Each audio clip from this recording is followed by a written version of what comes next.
I can't speak that much Malayalam, so you'll have to answer me in English if that's okay. I think more or less you have kind of answered. I'm just reiterating on the point. Janaki last scene is seen as an abstract version versus the rest of the film, which is very realistic. And I think he covered that point vaguely, if I'm not mistaken. Secondly, you have portrayed all the people in Janaki's life as clowns, including yourself as a director. Any particular reason why you had to that? And the last scene where other children join her in her background. So and the shot where she's followed by all these clowns on the street. So I mean, it's okay if the people follow her, but why the clowns? What was your idea there? And what was the idea behind the last shot where all the children join her, including the other children in the house who are not orphaned? I mean, the same children have joined her in the shot. Any significance to that? Little technical. Sorry if I'm going too much into detail.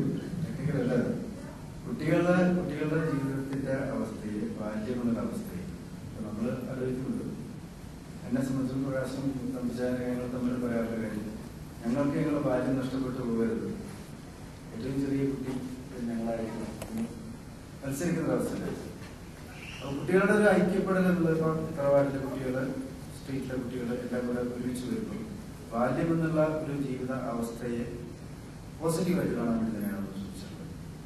അതേസമയത്ത് അതിന്റെ ക്യാരക്ടറൈസേഷനില് മുത്തച്ഛനാണെങ്കിലും മുത്തശ്ശിയാണെങ്കിലും മുത്തശ്ശന്റെ സുഹൃത്താണെങ്കിലും ഇത്തരം ആൾക്കാരും ഈ ക്ലൗഡുകളുടെ കൂട്ടത്തിൽ ഇല്ല. ബാക്കിയുള്ളവര് അവരുടെ ജീവിതത്തിൽ വളരെ നെഗറ്റീവായി ബാധിക്കുന്ന ആൾക്കാര്. മറ്റൊരർത്ഥത്തില് ഇതൊരു ബ്ലൻഡാണ്, കൃത്യമായിട്ട് അബ്സ്ട്രാക്ട് ആണെന്ന് പറഞ്ഞ് വേണമെങ്കിൽ ശരിയായിരിക്കും. അബ്സ്ട്രാക്ട് ആയിക്കോട്ടെ, കുഴപ്പമില്ലാതാണ്. അങ്ങനെ എല്ലാത്തിനും ഉത്തരം പറഞ്ഞ് ഉത്സവപ്പെടുന്ന രീതിയിലൊരു കാര്യം ചെയ്യാൻ തോന്നിയില്ല. ഇപ്പൊ ഞങ്ങളെയൊക്കെ പങ്കാളിത്തം എന്ന് പറയുന്നത് ഇത്തരം ഒരു സിനിമ ചെയ്യാൻ വേണ്ടി ഞാൻ തയ്യാറാവുമ്പോൾ, അല്ലെങ്കിൽ ഈ സിനിമ പ്രൊഡ്യൂസ് ചെയ്യാൻ വേണ്ടി പ്രകാശ് തയ്യാറാവുമ്പോൾ നമ്മുടെയൊക്കെ ജീവിതത്തിൽ ഇത്തരം അവസ്ഥകൾ മറികടന്നുകൊണ്ടല്ല നമ്മൾ ചെയ്യുന്നതെന്നുള്ള റിയാലിറ്റിയാണ്. ആ റിയാലിറ്റി നമ്മൾ തിരിച്ചറിയുകയും നമ്മൾ നമ്മളോട് തന്നെയുള്ള വിമർശനമായിട്ടാണ് ഇത് ചെയ്യുന്നത്. അതുകൊണ്ടാണ് ഡയറക്ടറും ക്യാമറമാനൊക്കെ ക്ലൗൺസ് ആയിട്ടാണ് വരുന്നതിന്റെ കാരണമാണ്. കുട്ടികളുടെ കാര്യം ഡിഫറെന്റാണ്. കുട്ടികൾ ബാല്യം എന്നുള്ള അവസ്ഥ അത് ഒരു അപ്പർ ക്ലാസ് ഫാമിലിയിലുള്ള കുട്ടികളാണെങ്കിലും ലോവർ ക്ലാസ് സ്ട്രീറ്റിലെ കുട്ടികളാണെങ്കിലും ബാല്യത്തിന്റെ ജീവിതത്തിന്റെ ഒരു പോസിറ്റീവ് അർത്ഥമുണ്ട്. പിന്നീടാണ് നമ്മൾ ഇതിനെയൊക്കെ മാറ്റി മാറ്റി വേറെ വേറെ കള്ളികളിലാക്കി, എന്താ പറയാ, ജാതി മത സാമ്പത്തിക അടിസ്ഥാനത്തിലുള്ള കഷ്ണങ്ങളാക്കി മാറ്റി നമ്മളെ മതിലുകളിനകത്ത് മാത്രം നമ്മൾ ജീവിക്കുന്ന പുറലോകത്തേക്ക് ഒരു കൈനീട്ടൽ പോലും ഇല്ലാത്ത അവസ്ഥയിൽ നമ്മൾ ചുരുങ്ങി പോകുന്നുണ്ടാകും. ഇപ്പൊ കനവിന്റെ കാര്യത്തിൽ പറയുമ്പോൾ കനവിലെ കുട്ടികൾ ശരിക്കും പറഞ്ഞാൽ അത് ചെയ്യുമ്പോൾ എന്റെ മനസ്സിലുണ്ടായിരുന്നത് എന്റെ കുട്ടികൾക്ക് നഷ്ടപ്പെടുന്നുള്ള സംഗതിയാണ്. എന്റെ വീട്ടിൽ എന്റെ മതിലിന്റെ അപ്പുറത്തേക്കുള്ള കുട്ടികളുടെ ലോകത്തിനെ കുറിച്ച് എനിക്ക് വ്യക്തമായിട്ട് അറിയാം. ഒരുപക്ഷെ ബാല്യം എന്നുള്ള അവസ്ഥയാണ് എനിക്ക് നഷ്ടപ്പെട്ടു പോകുന്നത്. ഞാൻ അതിനോട് ചേർന്ന് എന്റെ ഒരു ജാനകിക്കകത്ത് ഉപയോഗിച്ചിട്ടുള്ള നിലപാടിൽ പോലും സഹായിക്കാതെ ഒരു കാര്യം പറയാം. എന്റെ നാട്ടിലെ കനവിലെ കുട്ടികൾ ഇപ്പൊ മറ്റേ സ്കൂളിൽ പോയിട്ട് കുട്ടികൾ പാട്ട് പാടി കുട്ടികളൊപ്പം ഒരുമിച്ച് ചെയ്യുന്ന അവസ്ഥ പോലെ തന്നെ എന്റെ നാട്ടിലെ കുട്ടികൾ പ്രോഗ്രാം അവതരിപ്പിക്കാൻ വരികയും കനവിലെ കുട്ടികൾ വരികയും അവര് പ്രോഗ്രാം കഴിഞ്ഞിട്ട് ഭാരതപ്പുഴ കാണണമെന്ന് പറഞ്ഞു. ഭാരതപ്പുഴ കാണണമെന്ന് പറയും. അവിടെ പോയിട്ട് നേരെ വൈകാൻ തുടങ്ങി. നമ്മൾ സാധാരണ സ്കൂളിൽ നിന്ന് കുട്ടികളെ പിന്നെ ടൂറിന് കൊണ്ടുപോകുമ്പോഴൊക്കെ മിക്കവാറും കുട്ടികൾ 2 ലൈനാക്കി എല്ലപ്പോഴും എണ്ണ എടുത്ത് അങ്ങനെയൊക്കെയാണ് കൊണ്ടുപോയി. ഭയപ്പാടാണ് എല്ലാവർക്കും. അപ്പൊ എന്റെ കയ്യിൽ ഒരു കയ്യിലെ മകനുണ്ട്, മറ്റേ കയ്യിലെ മരുമകളുണ്ട്. അപ്പൊ ഞാൻ പുഴയോരത്ത് ജീവിക്കുന്ന ഒരാളാണ്. എന്നിട്ട് പോലും ഞാൻ ഇവരെ കയ്യിൽ നിന്ന് വിടാതെ പുറകെ പിടിച്ചിരിക്കുകയാണ്. പക്ഷെ കലവരെ കുട്ടികൾ അവിടെ വരികയും അവര് പുഴയിലേക്ക് അങ്ങ് നടന്നു പോയി. ആൺകുട്ടികൾ മുഴുവൻ ചക്രവാളം നോക്കി സൂര്യൻ അസ്തമയം നോക്കി അങ്ങ് നടന്നുപോയി. പെൺകുട്ടികള് ഒരു സ്വന്തം പായങ്ങളൊക്കെ കുറച്ച് മറയുണ്ടാക്കി പുഴയിൽ കുളിച്ച്. അപ്പൊ ഞാൻ ആലോചിക്കാണ് ഈ വീട്ടിൽ ഞാൻ ഒരു ബേജാറില്ലേ, കുട്ടികൾ പോയാൽ ഇത്ര ആളിന്റെ എണ്ണം ഇത്രയുണ്ട്. ഇതാണ് സാധാരണ സ്കൂളിലൊക്കെ നടക്കുന്ന കാര്യം. പക്ഷെ ഒന്നുമില്ല. ശരിക്കും പറഞ്ഞാൽ ഈ കുട്ടികൾ സഞ്ചരിക്കുന്ന ലോകം അവർക്ക് കിട്ടുന്ന എക്സ്പോഷർ, അവർ കാണുന്ന ആൾക്കാർ, അതിനൊക്കെ അവർ മനസ്സിലാക്കുന്ന കാര്യം എന്റെ സമൂഹത്തിൽ കിട്ടാത്തതാണെന്ന് എനിക്കറിയാം. ഇത് തന്നെയാണ് ഇതിലെ വിഷയം. ഇത് കുട്ടികളുടെ ബാല്യം എന്നുള്ള അവസ്ഥയുടെ ഏറ്റവും പോസിറ്റീവായിട്ടുള്ള എനർജി നമ്മൾ എടുക്കുമ്പോൾ തന്നെ അതിന് ഈ സബ്ജക്ട് പറയുന്ന അല്ലെങ്കിൽ ചെയ്യുന്ന നമ്മൾ പോലും വേണ്ടത്ര പോസിറ്റീവായിട്ടല്ല നമ്മുടെ ജീവിതത്തിൽ ഉള്ളത് എന്നുള്ള എന്റെ തന്നെ ഞങ്ങൾ തന്നെ വിമർശനമാണ്. അപ്പൊ അതിൽ അല്പം അബ്സ്ട്രാക്ട് ആയിട്ടുള്ള സംഗതി വരാൻ സാധ്യതയുണ്ട് തീർച്ചയായിട്ടും. കാരണം അത് എന്തുകൊണ്ടാണ് വെച്ചാൽ പരിപൂർണമായിട്ടും ഒരു ഫുൾ സ്റ്റോപ്പ് പോലെ ഉത്തരം പറഞ്ഞ് അവസാനിപ്പിക്കാൻ പറ്റാത്തൊരു കാര്യമായതുകൊണ്ടാണ് എന്റെയും നമ്മുടെ സൊസൈറ്റിയുടെ മനസ്സിലുള്ള സാമൂഹികമായിട്ടുള്ള പ്രതീക്ഷയായിട്ട് അപ്പോൾ രക്തം പുരണ്ട ഒരു പതാകയാണ് നമ്മൾ കാണുന്നത്, വീണ്ടും കാണുന്നത്. സ്വാതന്ത്ര്യത്തിന് വേണ്ടി മനുഷ്യന് മുഴുവൻ പോരാടിയിട്ട് രക്തം ഒരുപാട് രക്തത്തിൽ മുങ്ങിയിട്ടുള്ള കൊടി കാണുമ്പോഴും അത്തരം ഒരു പോസിറ്റീവായിട്ടുള്ള സോഷ്യലായിട്ടുള്ള മാറ്റത്തിനെ കുറിച്ച് നമ്മുടെ മനസ്സിൽ പ്രതീക്ഷയുണ്ട്. എന്നാൽ നമുക്കത് ചെയ്യാൻ കഴിയുന്നില്ല റിയാലിറ്റി. ഇത് കോംപ്ലക്സ് ആണ് situation.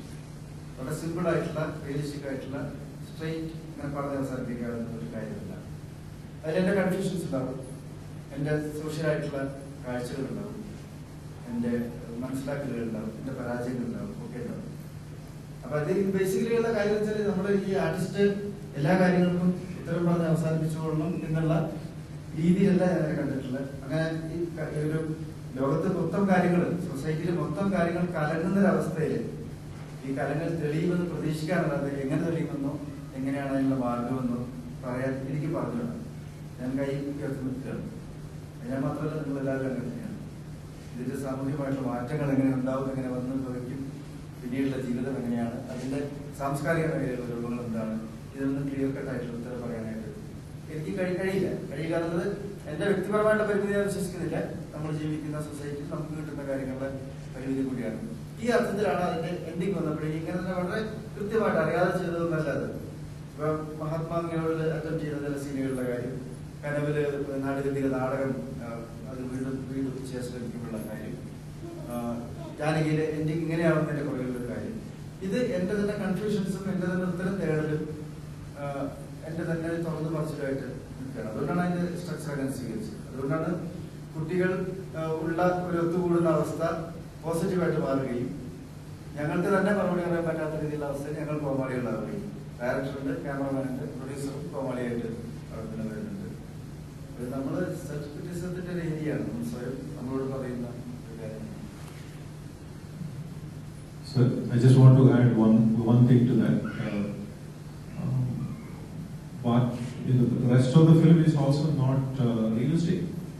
Shashi's making, if you have noticed, is always he has a tendency to go away from realism. So fantasy, music, and in this film, I am doing a character, and that character may not be actually existing. None of the things probably, everything is in her dreams, most probably, right?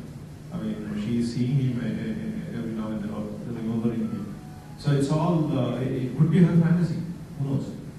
So, Mahesh Goya, Shekhar Master's wife keep appearing. She is not there, she is dead long time back. Gandhi comes in his sleep. So it's not just the end. So he has a tendency to break the structure, go unconventional.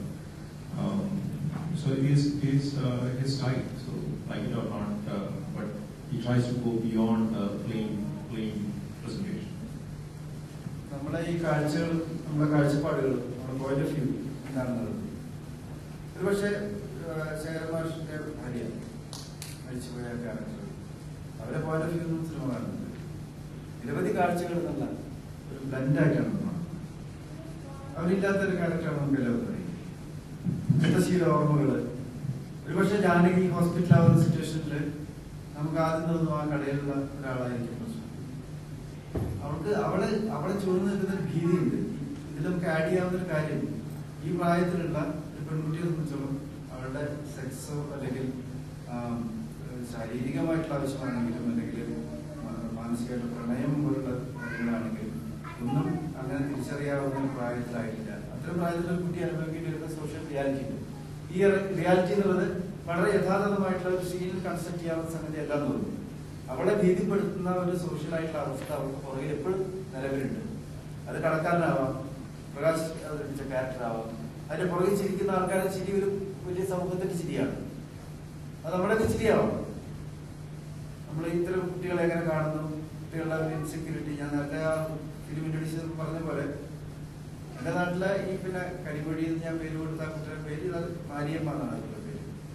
എനിക്കതങ്ങനെ എഴുതുമ്പോൾ എന്റെ നാട്ടിലെ മാരിയമ്മ എന്ന് എഴുതാൻ പറ്റില്ല. കാരണം അവരുടെ പേരൊക്കെ ഉപയോഗിച്ചിട്ടാണ്